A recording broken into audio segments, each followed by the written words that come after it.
لو زوج وزوجته ومعهم ولد وبنت هيكفوهم $4000 ولا لا؟ بص، يعني على حسب الولاية اللي هتنزل فيه، على حسب المكان وعلى حسب مصاريفك.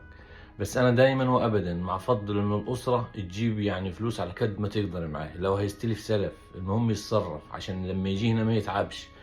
وزي ما قلت لحضرتك يعني على حسب الولاية اللي هتنزل فيه، هي دنيتها هي ظروفها لان الايجارات تختلف من ولاية لولاية. يعني عندك الولايات الشمالية الايجارات فيها ببلاش رخيصة. الولايات الباردة، الولايات اللي زي تكساس وكاليفورنيا وفلوريدا، طبعا الايجار فيها غالي شوي لان الجو فيها يختلف عن الولايات الشمالية. بس الاسرة يعني انا افضل يعني اقل شيء $6000. يعني انت لو هم هتجي تدفع ايجار شهريا، ايجار شهريا هياخدوا منك اقل حاجة. لو مثلا لو هتدفع الايجار 2000 عندك 4000. طبعا ما تنساش الاكل والشرب والمصاريف وعلى بال ما يلاقي شغل.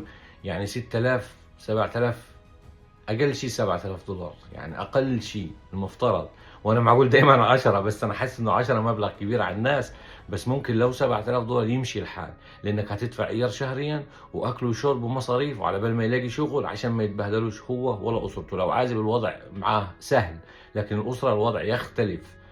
فيعني اقل حاجه $7000 اقل شيء، وربنا يوفقكم ان شاء الله.